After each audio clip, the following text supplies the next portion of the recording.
Hello and welcome back. I am really glad that you're here.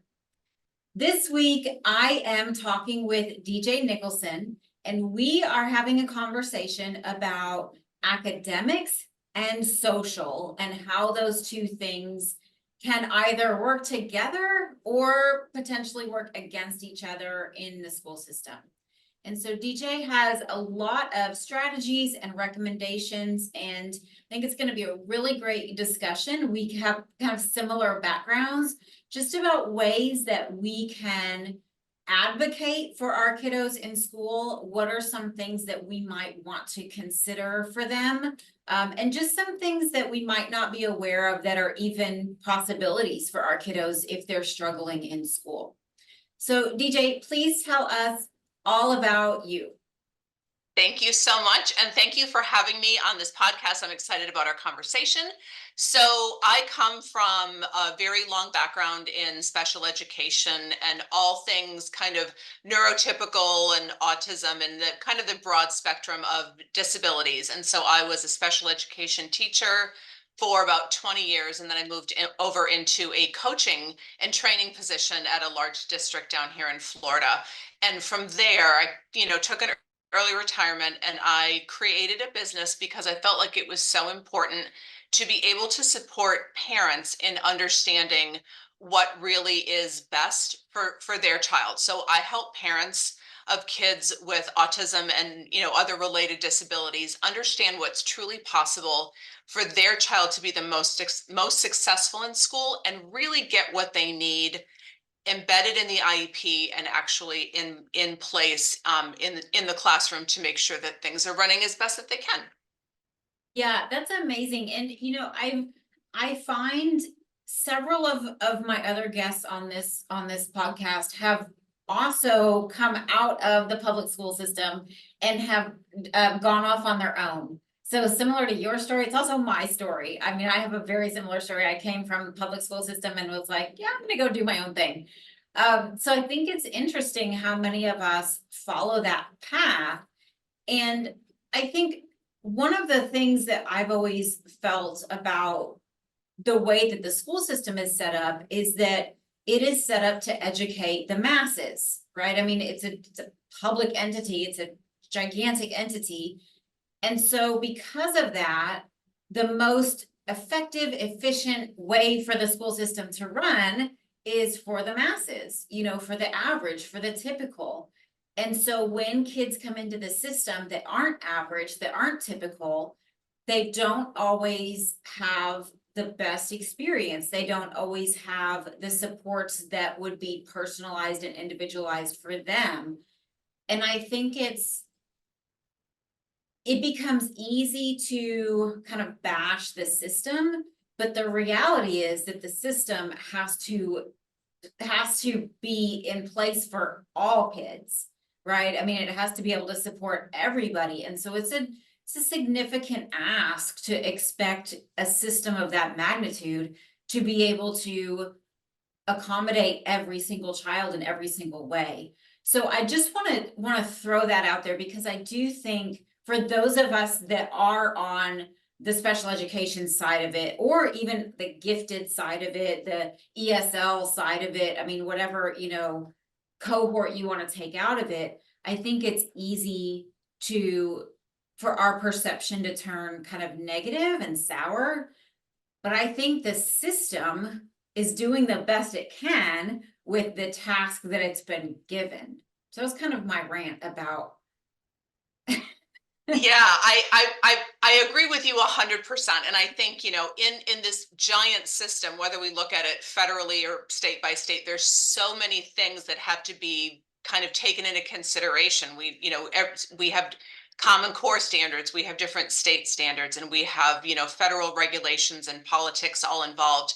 And so whenever I do workshops and trainings, I always remind parents, like you said, the system really is designed for 70 to 75% of students, but then we have all these other amazing creative children on the outside of that box. And so really for us and for parents, we want to make sure that we're giving those kids that are outside the box the tools and the strategies that they need to be successful. So I think it is so important that there's those of us, Steph, that were in the system for so long and are now working outside to really kind of facilitate those conversations and get all kids what they need.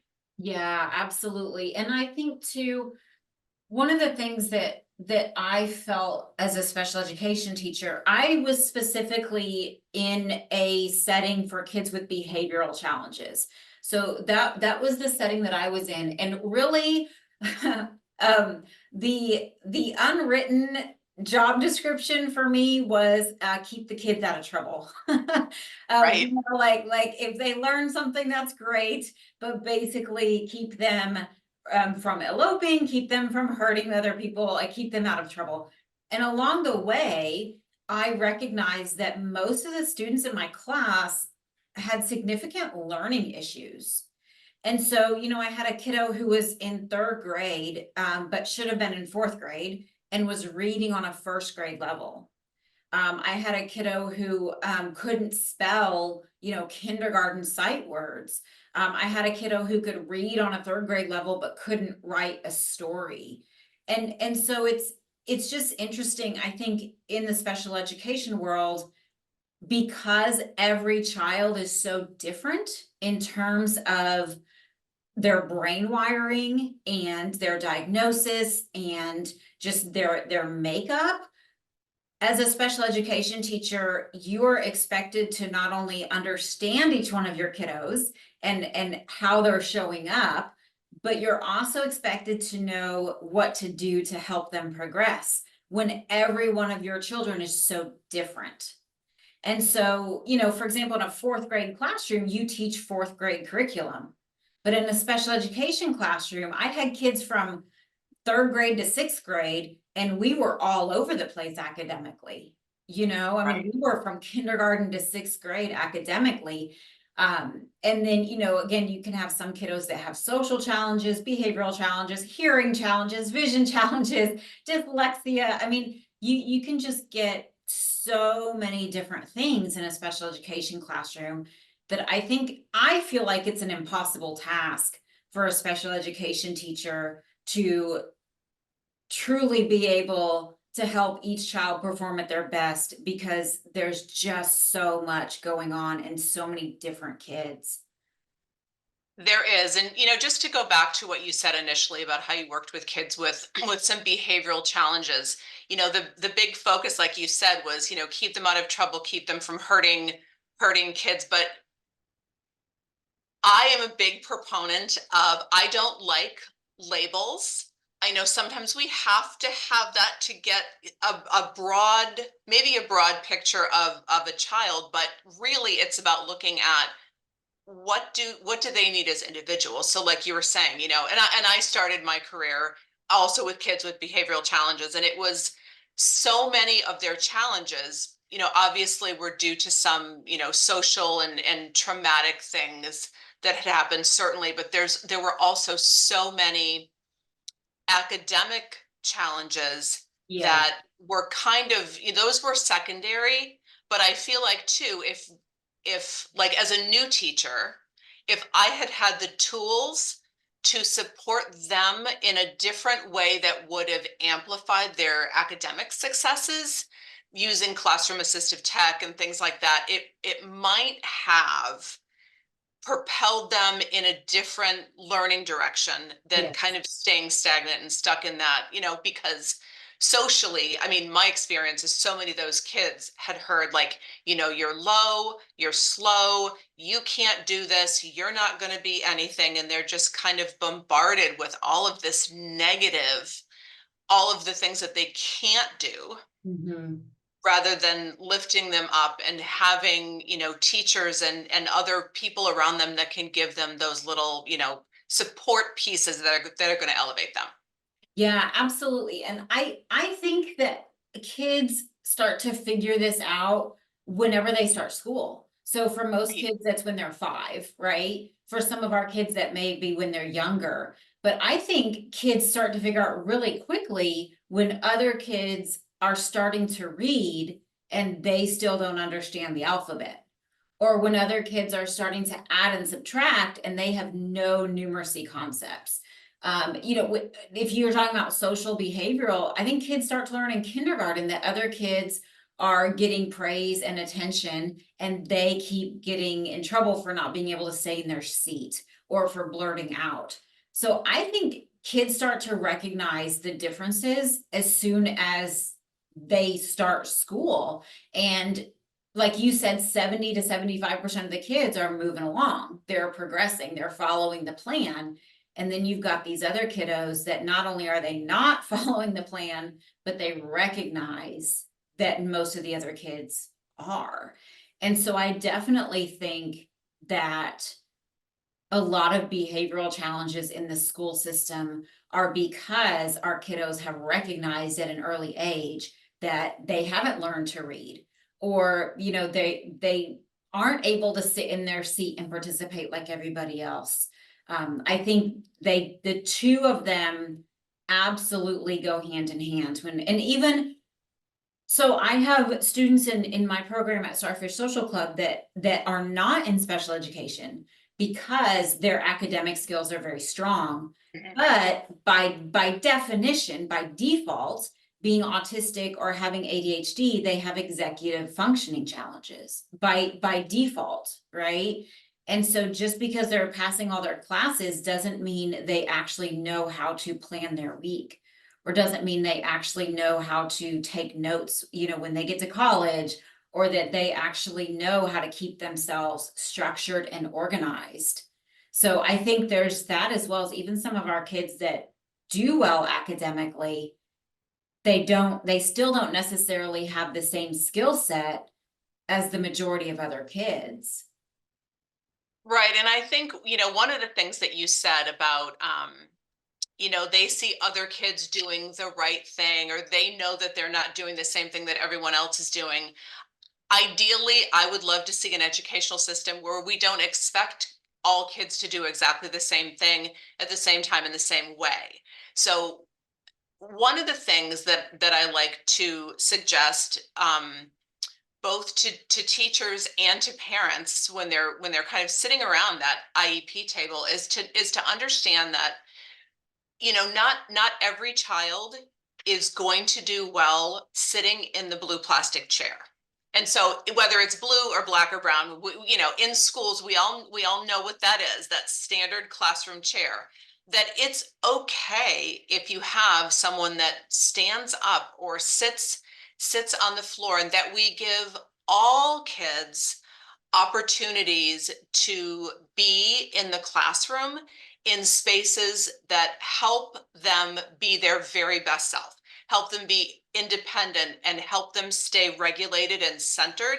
That when we give kids options for flexible places to be, and we can normalize that, I think that can be, that to me is a game changer. And if I can just share a story of this one Yes. little kiddo that I had years ago. Oh my goodness, she's probably 20 years old. So I had this little girl, and well, I'll call her Nina. Nina was absolutely the wiggliest, movement filled child I had ever met. And she was full of a million different stories. She had a language impairment, and she had severe ADHD. And so her teacher was constantly like insisting that she sit, in a chair at a typical desk with everyone else. And the teacher said, it's so frustrating. Like she's kneeling in her chair, and she's standing up, and she's hovering, leaning over her desk, and she's doing all these things I don't want her to do. I said, okay, what do you want her to do? Do you want her to sit in the chair the right way, the way you want her to sit, or do you want her to learn whatever your learning outcome is? Because I'm going to tell you, I know her well enough, you're not going to get both. So, the teacher said, well, yeah, I want her to learn. I want her to, I don't know if they were learning about the solar system or whatever it was, but I want her to learn. I said, okay, so let's think about this. Let's try some kind of flexible seating to get her to a place where she feels settled and regulated, and she can do her very best work. And so we gave her one of those giant, exercise balls. And she sat on it, like on her butt. She kneeled on it, but she was focused and engaged, and it just worked for her. So the idea, when we think about, sitting at the IEP table and, we're looking at accommodations, that idea of increased movement, she was a great example of of a kiddo that really, really greatly improved everything because we gave her increased movement in a way that made sense for her. So it's not just about, oh, they need increased movement, let's let them get up and walk around, or let them take a break and leave the room or whatever it is. But when we can give kids what they need to be successful, that's just a game changer. And the teacher even said, she goes, oh my goodness, she goes, she's getting it. She's writing. She's got her pencil on the paper. I said, yeah. I said, sometimes we just have to think outside the box a little bit and find out what really works for her. And I said, so, I said to the teacher, this is working for Nina, but you might have another kiddo next year that also has ADHD and a language impairment. This isn't going to work, but we can find something that does. And so I feel like when we give teachers tools, when we give parents tools, that kind of gets stuck in their toolbox of things of like, oh, I could try this thing instead of a traditional chair. So, just really honing in on individuals and finding out what it is that they need. Yeah. And, you know, And I think for seating, if you look at a child during free time, so if you're a parent, if you just watch them when they're watching TV, when they're on their iPad, when they're reading a book, what are they doing with their body, right? Are they sitting cross-legged? Are they lying on the floor on their stomach? How are they choosing to position their body? A lot of autistic kids do the W sit, right? Just how is your child choosing to position their body? And then in school, it could be in a more casual, if you're at center time, if it's library time, how is that child choosing to sit? So I really love to sit with my legs crossed, like crisscross applesauce. Like I really love to sit that way. And I even about a month ago, I sold my very favorite piece of furniture. It was my dining room table, and it was so cute, but it was so uncomfortable. I've had it for a few years, and every time I look at it, it makes me smile because it's so cute. But oh my gosh, it's so uncomfortable. And so I'm just over it, and so I sold it about a month ago. But I think, some of us, like for me, having a hard seat hurts my bones. So some of us don't like sitting on hard seats. Some of us need to have our feet up. We don't want our feet on the floor. Some people prefer to lie on their stomachs. I think if you just look at how kids choose to position themselves in casual situations, you'll get a really good sense of what kind of flexible seating might work best for them in a classroom. Do they always go to the beanbag chair? right. Well, and I love, bringing up, how we as adults can decide how we're going to sit. I mean, personally, I'm sitting in one of my dining room chairs in my office, but I love it because it has a really wide base. So I can sit crisscross in it. I can even do a W sit in it. I can move around as much as I need to.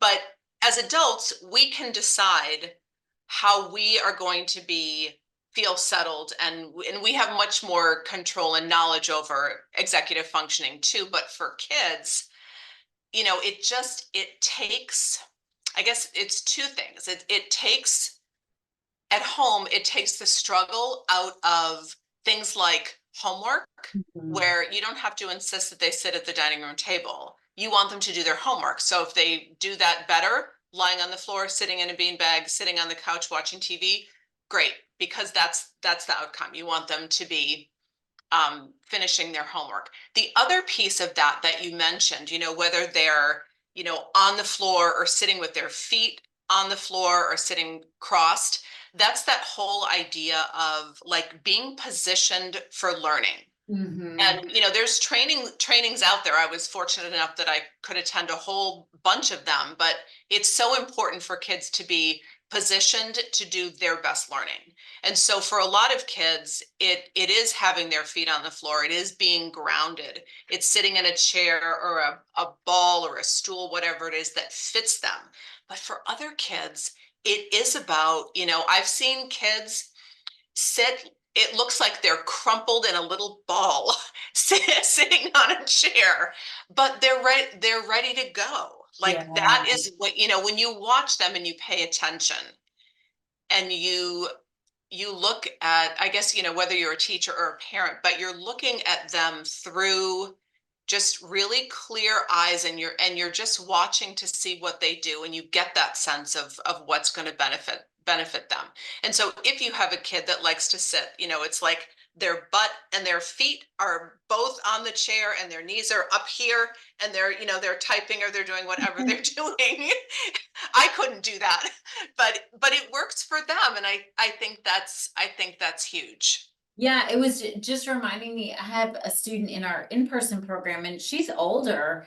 And she sits like this, she perches, right? Yeah. And she'll do it, sometimes even on a stool, she perches. So like you said, like her feet are on it and her butt's on it, and then she's playing the game or she's doing whatever.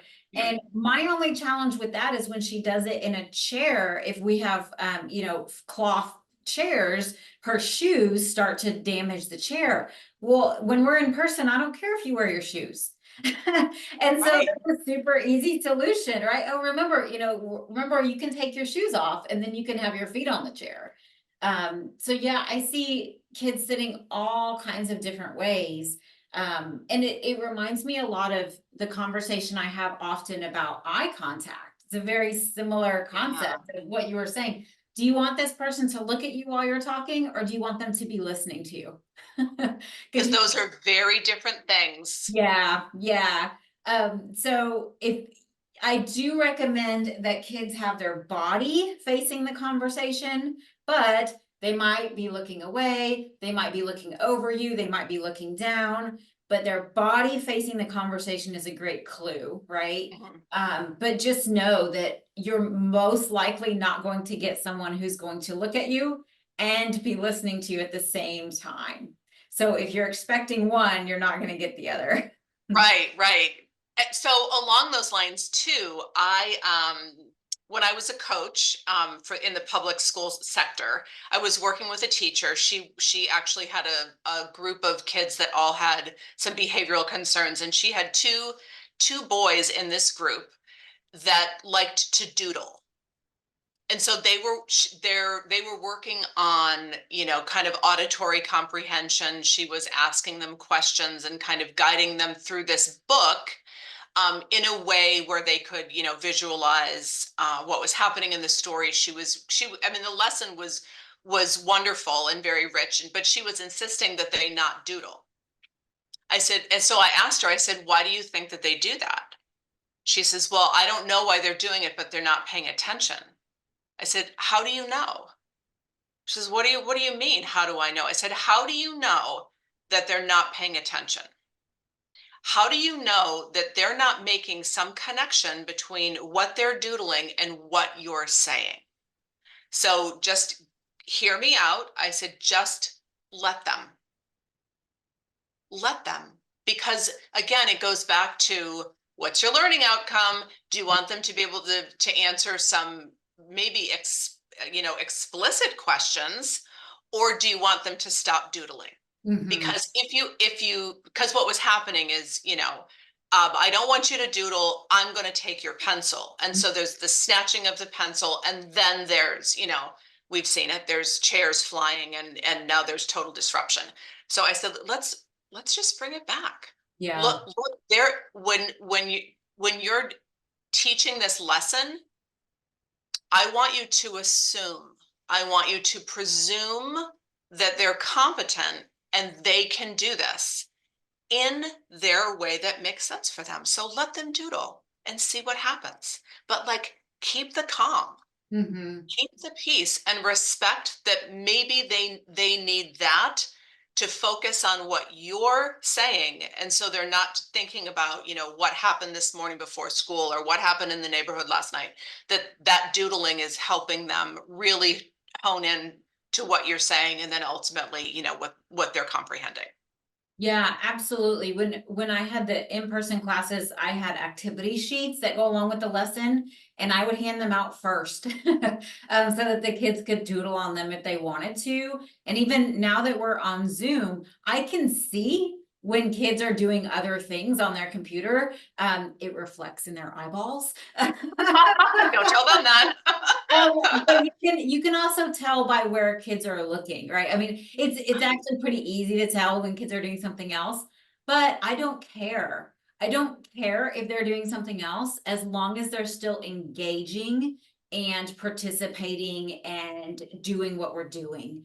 And so I've said that to kids before, like, hey, I just want to let you know that I can tell that you're doing something else on your computer, but it's okay as long as we're still able to, talk about the things that we're talking about. It's totally okay.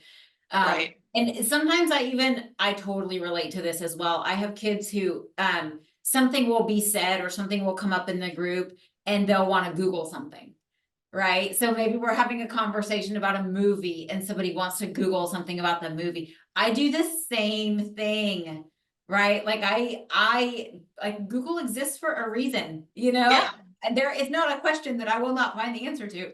Right. No, I think it's, um, so every once in a while I'll have a kiddo where I can tell they're totally checked out and they're, whatever is on their screen has gotten them distracted, and then we'll talk about it. But most of the time, they're still able to be completely engaged and present in our group. And so I do think a lot of these things that you and I are talking about, DJ, I think come from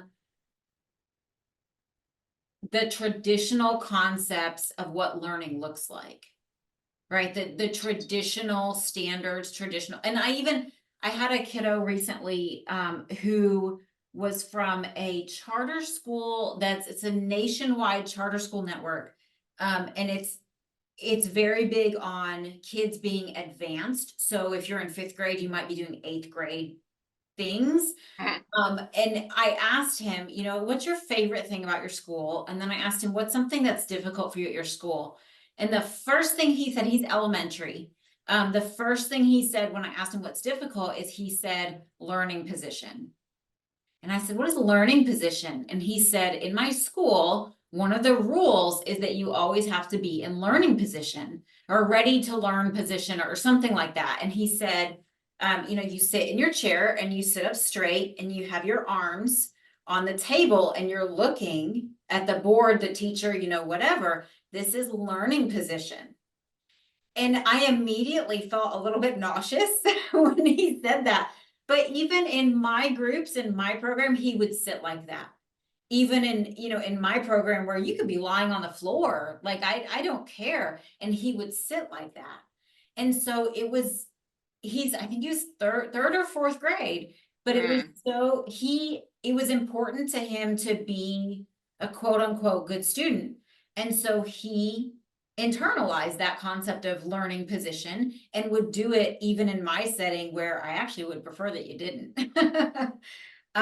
So I think a lot of the things that we think help kids be ready to learn are very neurotypical concepts and very outdated concepts. So sitting, in a chair, looking at the teacher, having your hands in your lap, quiet hands, right? Right. Right. Well, when you were describing the ready to learn position, I just had flashbacks to first grade. And quite honestly, I spent a lot of first grade sitting in the corner because I did not conform to the norms in the classroom. I just did not do that. But that is so conditioned in certain settings. I know, like, a big thing down here a couple of years ago was, when kids are out walking in the hallway to do like Catch a cotton bubble. ball, yeah, catch a bubble, like cotton balls and bunny tails where they have like the big puffy cheeks and their hands are behind their back. And I'm thinking, oh my goodness, if somebody falls, they have no protective skills because their hands are behind their back. But here's a beautiful thing that I saw though. This was when I was a coach and I was out at a school. I was walking with the principal, school principal, and she walked by a group of kindergartners that were all lined up like that with the bubbles and the cotton balls and little bunny tails. And she said to the teacher, she says, where are you taking your kids? She goes, I'm taking them to, to the lunchroom. The principal said, they look like they're in like some kind of military drill. Mm. Please don't do that. She Mhm. says, there's nobody from the state or the district that's going to come in and see you. She says, how old are your kids? The teacher says, well, they're 5 and 6. Like, okay, well, then let them be 5 and 6-year-olds. Just let them wiggle their bodies out and get comfortable in their own bodies. And then just walk. If they want to hold hands with a friend, let them hold hands with the friend. Because all you're doing is walking to the cafeteria. You're Mhm. walking to the lunchroom. You want them to get there quietly. That's a great expectation. They do have to be quiet because other kids are learning, but let's just get there in a way that looks like 5 and 6-year-old movement. And Right. we're not teaching kids to conform, Right. conform to that. It's that like fitting inside that box again. You don't have to conform and show in the same way that you're ready to learn or you're ready to walk or whatever it is. It's Right. just it's a little unrealistic. Because out there in the world, that's not what we're doing. We're Right. not walking like that. Well, and I remember, even in middle school, right? Once you transition from elementary to middle school, it's a complete 180, right? oh yeah, yeah, Yeah. Like yeah, in rules are middle totally school, different. yeah, you do whatever you want. In the hallway is when you socialize, right? Um, Right. so yeah, I worked for a year in a school that was all pre-K. So all pre-kindergarten, all 4-year-olds. It was a very small school, but what I loved is that the principal of that school had I was the instructional coach. And so she had me make all the hallways and the floors learning environments. And so on the floors, we had the custodians paint the alphabet in one hallway and the number line in another hallway. We had vocabulary words on the wall. We had one section where there were like questions every week where the class could stop and like engage with that bulletin board. We had rhyming words in one hallway.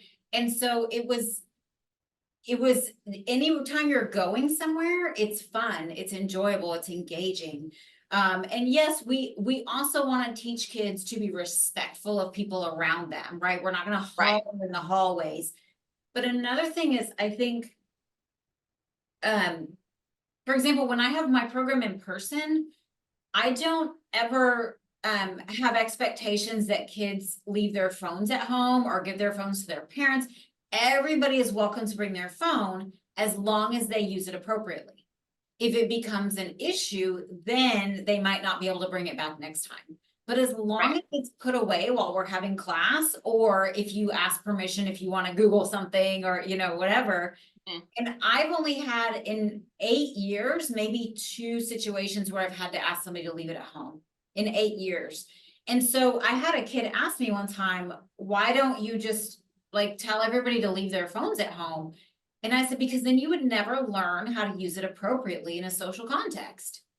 Right? Right. If your only choices are like all or nothing, you never learn that it's okay to get a message when you're in a class and wait until you're done with class to respond to it. It's okay to do that, right? Right. And I think it's the same thing with kids in the hallway. If you never learn how to moderate your voice in a public setting, you're just told to shut it down. You don't learn those skills of how to do things in a socially appropriate way because you're not given the opportunity to learn. That Right. that learning opportunity is taken away from you, right? But it is about learning opportunities and learning how to, whether it's technology or how you're moving your body, it's how do you do that in a way that's respectful and honoring of the people around you. Mhm. So since you brought up phones, a big conversation that I have with the parents that I work with is all about classroom assistive technology. So Mhm. whether that's for social, when we're looking at timers and keeping track of time and schedules and helping kids really stay regulated and present and focused, that, and also sometimes it's a big help academically if they're below reading level, if they need to hear something auditorily, or they need to capture it in a text form so they can read it later. We talk a lot about asking and having these conversations with the IEP team on how can we take a cell phone or an iPad and use it in a way that is helpful and productive. Because when you Mhm. think about it, I mean, it's a very technology rich world. And I have my phone sitting right here. We Mhm. use our phones all the time. But if we Right. can show kids how to use something that's in their possession anyways, if we can Mhm. show kids this is where your timer is on your phone, or this is where you can download another timer and you can set it for 5 minutes and then get up and take a stretch break, or and give them the tools on their phone or whatever else is available that they use, but it helps them build independence. And so then when taking it back to the special ed teacher and how they have a million things to do and it's almost impossible, by showing kids how to use tools and strategies independently, it eliminates the need for someone to hover over them.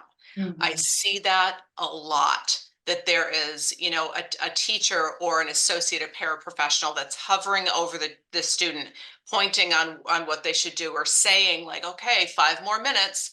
You don't need to stand there and say that. Like, give them the freedom, give them the independence. And I think so often when we give kids tools and teach them how to use them and they become independent, it also breeds confidence. Yes. So that confidence piece then really rolls over into learning, but also social opportunities, and in the classroom, if you have a choice to work by yourself or with a partner or a group, that maybe they would choose to work with a group because they feel like, what, I have got this and I feel really good. And if the time, most of the time groups have, everyone's designated with some kind of task, well, then that child gets to be the timekeeper. Mhm. They get to be the timekeeper and have, a role in the group, and then they're confident in sharing. So it also, rolls over at home too, that if you have, and I'm just using the timer as an example, but when it's time to get ready for bed, and you can set a timer, and if they're if kids are little and you've got a list of you've got to use the bathroom, wash your face, brush your teeth, put your pajamas on, you give them a little to-do list before they get ready for bed, and then suddenly they're independent, they're doing all of that in 5 to 10 minutes, and you can greatly alleviate a lot of that struggle. There's So that is self-monitoring, yeah. absolutely, and I think that kids are so good at that when we let them and we encourage that level of independence, Yeah. you It know. it reminds me, in our Zoom groups that I have, every other week for game time, I have Jeopardy games that go along with our lessons. And so that's what we do for game time every other week. And there's all kinds of categories. There's a drawing category where we draw on the whiteboard on Zoom. There's an acted out category. There's all kinds of categories. And one of the kids in the group had made a comment that he doesn't really like playing the Jeopardy games. And so I'm thinking, well, we do it every other week, so how can I support this kiddo who doesn't like this activity that we do every other week? And so I thought about it and I realized he's a really smart kid. And I also know he really loves being helpful. He knows a lot of stuff about a lot of stuff. And so sometimes somebody will ask a question about something and he will be able to, give a helpful answer. Mhm. So I had the idea of, we don't ever keep score when we play Jeopardy. But I made him the scorekeeper. And Oh, so, yeah. and he is all over it. And nobody else cares, right? I mean, nobody, it does, because we don't ever keep score anyways. So nobody else cares. But now every time we do Jeopardy, he's engaged and he's paying attention, and he will remind me of what the score is, because I don't even remember to keep track of it. But now he has a role in the game. He's got a job, he's got something that makes him feel like important and necessary. I have another kiddo that I noticed was kind of checking out. And so on the Jeopardy games, there's icons where they can make sounds like cheering or booing, Mhm. like whatever. And so he gets to pick the sound now. So every time we answer a question, he gets to choose what sound the game makes. And so it's just little things that I never even used before. But just finding ways to bring kids into the fold, right? Like, what is something about this activity that they're resisting or that they just don't like? And how can we give them more ownership over it? How can we make it something that they actually look forward to doing? And even in class, maybe it's somebody who doesn't like to write, but they get to walk around with a pencil sharpener when the other kids are writing. Like now they're in charge of the pencil sharpener. Right. Or, I mean, just things like that that make that activity or that task something that they actually enjoy doing now. Right. Right. And even, even with writing is a hot topic and, big conversation when I talk to parents. And I'll even say, sometimes with writing, if they're young, they're not quite ready to hold a pencil yet. Like they're still in that pre-writing stage. They're still, lines and scribbles and curvy uh images, or they're still building that hand strength, so that they should be using, Play-Doh and different kinds of putties and building with Legos and things like that to work their way up to it. But then we also have kids, that if they like using the pencil sharpener, to start them off by saying, you know what, I know you want to use the pencil sharpener. Let's try something first. I want you to tell me what you want to write about, because then now suddenly there's the oral practice and they're having an opportunity to tell what they're going to write about. So they've done that, they've shared with a partner or they've shared with a teacher, somebody can jot it down.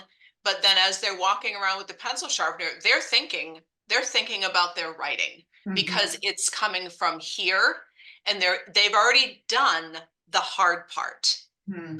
They already have an idea of what they want to write. And so sometimes, to break away from the stress of writing with the pencil, have them, work on the computer, have them have them do a voice dictation into the computer. I mean, use that assistive technology, use um, that speech to text, or have them type it in if they're comfortable doing that. So, with the parents that I coach, I always say, assistive technology is not only for communication. It's a huge component of learning and putting things in place. It's the tools and strategy piece. Like those are things that I mean, I would love it if that was available for all kids, and we normed that. Mhm. But for kids that need it, to know that writing doesn't always have to happen with a pencil. Yes, absolutely. I am pretty writing averse myself. I just don't, it's very tedious to me. And so the only time I ever really write is if I'm taking notes about something. But anything I do for work, for example, I'm typing on my computer. I'm Mhm. not writing, I'm typing it. I type really quickly, and so I actually can definitely type faster than I write. I am also writing averse, and I noticed in my classes on Zoom, sometimes, like, one of the games that we played was we made a story where everybody adds one sentence at a time, and so the story goes all over the place, right? Yeah. And some of the students wanted to type their sentence in. Some of the students wanted to say it, and then I would type it in. I don't care. Do you know what I mean? I just want to know what your sentence is. I don't care how it comes out of you. And the same when we do Jeopardy, and a lot of the kids really like the drawing questions on Jeopardy, and some of them don't. And so when I open the whiteboard and they can draw their answer, I remind them every time, remember, you can draw your answer, you can type your answer.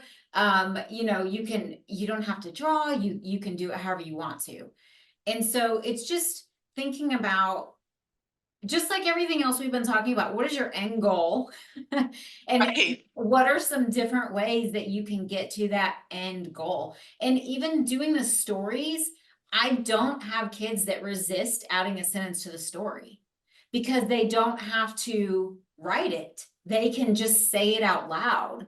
And so it just, I think it gives kids more creativity, more opportunity, just more avenues to be able to participate and to be able to show what they know. Yeah, that's my magical phrase right there. Show what they know. So just the example that you just said about Jeopardy and this, or the sentence writing and the story, you're giving them flexible options. And so they, like you said, they can pick what works for them. And I think, when I was a kid, if the only option that I had was to um say something out loud or share a sentence orally, I would have probably curled up in a little ball. I would have been more comfortable like writing things out.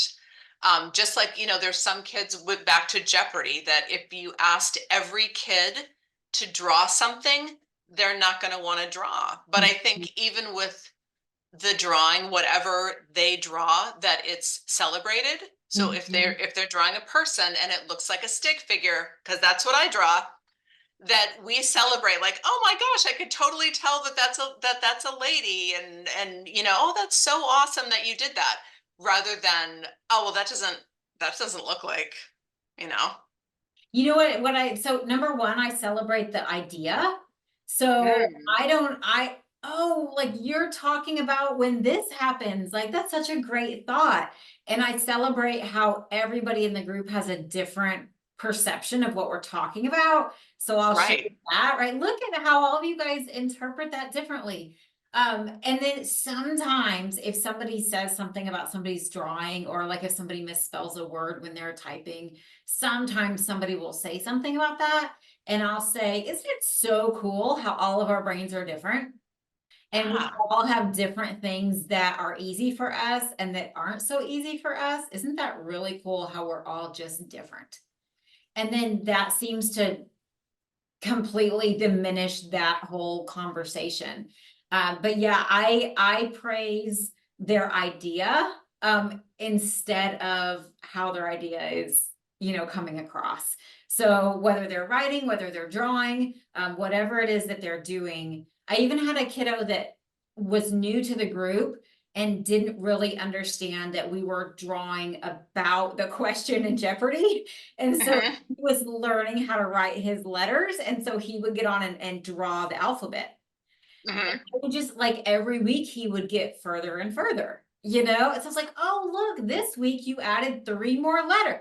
Has nothing to do with what we're doing, but he's participating in the way Right. that he knows how. And then now he's made the connection, and now he's able to draw what we're talking about.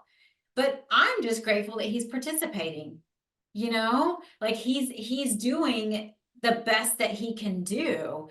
And so I was really excited about that. Well, but you're also setting up situations for kids where it's so much more than just participating. I mean, it's a collaborative creation, Mhm. and that's something to be celebrated. And I think, collaboration is huge in schools for kids, certainly for teachers to kind of release that learning and truly make learning kid-centered so they can ask each other questions and investigate and kind of figure things out. But, I also talk to parents about, when you sit at the IEP team at the table, have questions ready, have ideas of tools and strategies that you want to trial, that you want to consider, and open up those conversations and collaborate with other team members to really get what your child needs to do their best learning so they can do the collaborating and they can do that special work when they get into the classroom. Yeah, yeah. I think that's awesome. Absolutely. Okay, so let me see. I know we've talked about flexible seating as being a big thing to consider, even for kids who are older, right? I know that's typically an elementary concept because the classrooms tend to be a little more free. But yeah, even kids who are older, maybe being allowed to stand and walk around or being able to have different seat. And, you can get cushions and wedges and, just different things like that. We talked about different assistive technology for writing, text to speech, and just having different options like that. Is there anything else that you want to share that you recommend? So another thing that I love recommending is, okay, two things. One is the idea of graphic organizers that we can take, whether it's a pre-constructed organizer or we teach kids how to organize their thoughts, organize their writing to keep them more focused and engaged with what they're doing. So, for example, you might have like if you're teaching vocabulary, you've got a graphic organizer where you've got the word in the middle, and then up in one corner there's the definition, and then there in another corner it's the word in a sentence, and then there's a picture. They can draw a picture, and then in the fourth quadrant it's maybe synonyms or antonyms to give them a place to organize their thoughts. And then when we're talking about vocabulary, really internalizing and understanding what that word means so they can use it in a sentence, they can generalize it and use it in other areas. But with graphic organizers, there are organizers for everything. There's paragraph writing and essay construction and how to write a sentence. And so there's many different types of graphic organizers. So I would always, suggest to parents, like, let's have those conversations, or check with your teacher and see if they're using graphic organizers for any of those things, but also for, cause and effect and for problem solving in a story. There's just so many ways to help kids organize themselves, their thoughts, and their writing. The Well, other your suggestion earlier about having checklists for, bedtime, and that's a graphic organizer, right? A checklist is a graphic Absolutely organizer. So graphic means visual. So right. it's just you putting thoughts, it's you organizing your thoughts or your actions in a visual way. So yeah, Right. I mean, that's a perfect example of that. I have a lesson with the kids about how to use a Venn diagram, which is the two circles that overlap, to teach them how to come up with conversation topics with people that they know, so that Yeah. they're not just talking about their topics, right? We find the things we have in common. So yeah, just wanted to jump on the graphic organizer train and share that even some of the things we've already talked about in this conversation are examples of graphic organizer. A calendar, right? So we're recording this at the very beginning of January. I'm going to the store to buy myself a paper desk calendar because I need to be able to see my whole month at a time. So I Right. use my phone calendar to put stuff on my calendar, but I need to be able to see the whole month at a time. That's a calendar's a graphic organizer, right? A clock is a graphic organizer. Right. Well, the other tool that I was going to bring up was a calendar or a scheduler. And I think, you know, kids are very, very visual. I know that I'm a very visual learner. I'm not very auditory, but I'm very visual. And like you, I have to have a paper calendar. I have my calendar right here. I have a paper one, which I have to have all my things crossed out, but I also have a digital calendar. But I think for kids, there's a lot of kids that don't necessarily have a concept of time yet, especially when they're young. And so when you're in a lesson, say you're in a 90-minute reading block, 90 minutes is a long time for kids. So when you chunk it up as a teacher, if you chunk it up into those more digestible bites and you explain to kids, you know, we're going to work on this for 10 minutes and this for 15 minutes, and then you get to read and you kind of break it all down for them. I also think that when the schedule changes during the school day, that we let kids know. So like when there's an assembly or something is going to be different, that we give them that heads up. So if they need to write it down in their planner, or if they need to track it in a certain way, so it reduces that anxiety and the overwhelm. And you know, really, I don't, it helps with feeling settled during the day. So they're not thinking about, oh my goodness, how much more time until lunch? When are we going to have recess? When is this going to be done? When are we going to have math? And you stop the never ending questions and you give kids tools. But I do say to parents, you know, when it comes to schedules and calendars, let's find something that works for your kid. Let's find what works and what they're willing and feel good about doing and using. Because again, it goes back and it builds independence. Yeah, and I think the thing about having things written and about having things all visual, just to talk about calendars, if you think about, let's just say somebody in high school or college who has projects or papers, right? Things that are more long-term. If you have that in your phone calendar, you will not see that again until the day that it's due. Right? Unless you happen to be scrolling through your phone calendar. If you have a paper calendar that's a week at a time, a month at a time, if you have a planner, you can open that and you can see the whole week or the whole month in one glance. And oh, that project is due in 2 weeks. You might not get started on it, but at least it's now in your brain that you have that thing in 2 weeks. Right. And I think so. Speaking as somebody with ADHD, I think one of the big challenges that we have is forgetting about appointments and missing appointments or showing up late to appointments. And this is why, because if it doesn't pop up on your calendar until the day of the appointment, you haven't made plans to take off work. You haven't arranged to pick your kids up early for school. Do you know what I mean? Like all the things need to be in place. You haven't done the paperwork for the appointment. So I use my phone calendar because I always have my phone on me. And so I can enter things at any point, but it is not at all a helpful tool for me when it comes to planning for the future, because I don't see those things until the day that it's happening.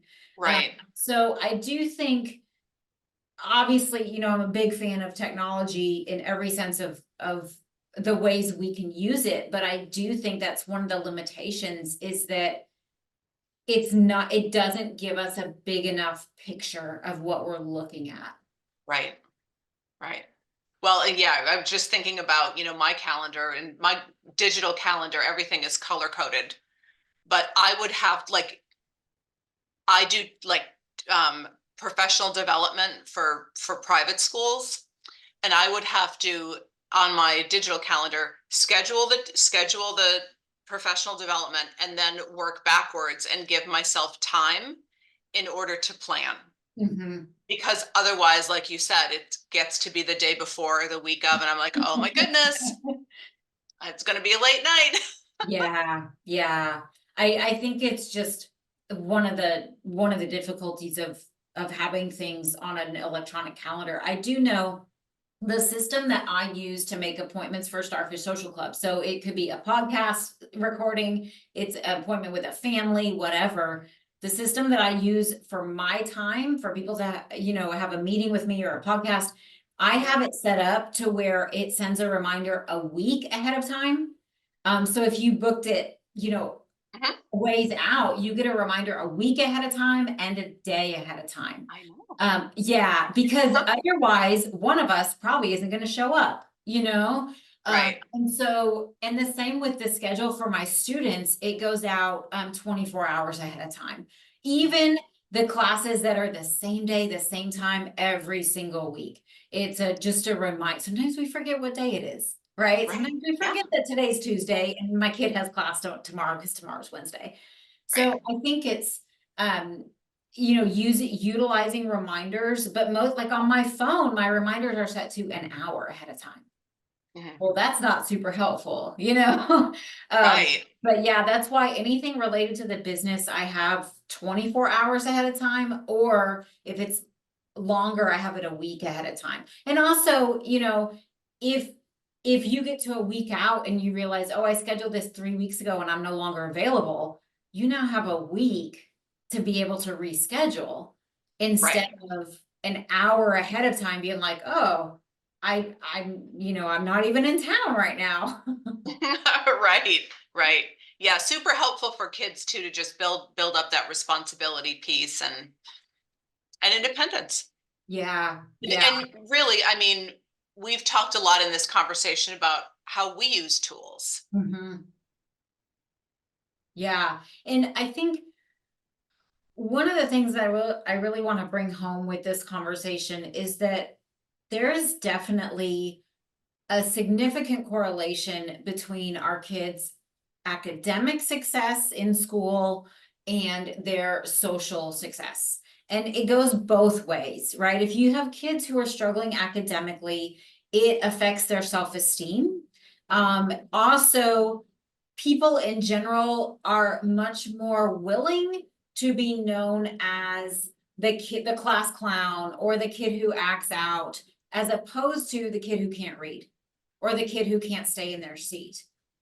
And Right. so you get kids who will choose more harmful reputations over a reputation for maybe that, they don't want other kids to say they're not smart or things like that. Right. Um, so there's several factors that when our kids are struggling academically that can really affect their social and their emotional well-being.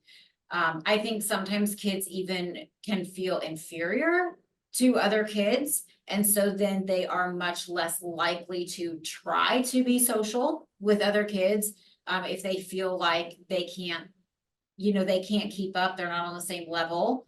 I was recently talking to a new student who, one of the groups in her school is a group of really smart girls. And she has kind of chosen not to be friends with them. And I think it's because she doesn't feel like she can hang with them. She doesn't feel like she can have the same conversations and things like that that they're having. And then on the flip side of it, when our kids struggle socially, it makes school stressful. In school, you get called on to answer questions, and in school, there's group projects. And I mean, there's just so much in school that is collaborative and group based that for our kiddos who struggle socially, it can cause a lot of anxiety. And school is a social environment 7 hours a day. And so if you're struggling socially, school can actually feel very alienating. You can look around and see that, everybody else I remember having a student that was in middle school, and about 5 minutes before every class ended, he would ask to go to the bathroom. Every class, all day long.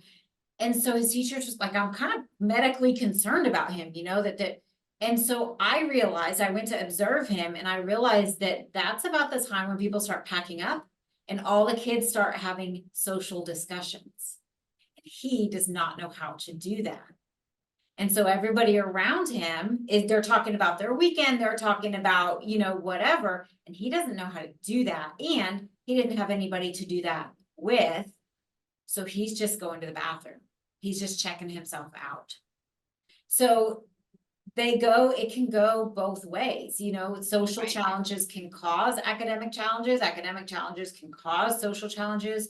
So I think it's definitely important that we support our kids very holistically with whatever it is that we can help support them with. Right. And then it goes back to what we talked about initially, that, you know, we're supporting kids, we're helping parents individually so we can really focus, whether it's that more social or more academic piece. We're both focused on helping kids and parents understand what works best for them. Yeah, absolutely. Yeah. Okay, DJ, thank you so much for this conversation. This was really fun. Thank you. Yeah, it was. It was. Yeah, so thank you for being here. Thank you to everybody who's listening for being here. I am really glad that you're here, and I will see you again next week. Oh, DJ, before we go, tell everybody where they can find you on the internet.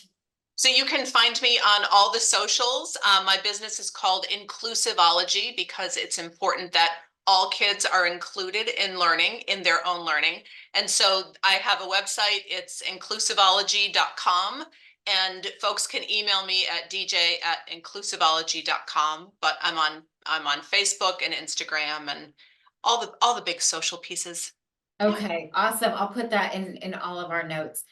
So thank you very much for being here and for hanging out. And I will see you again next week. Sounds good. Thanks.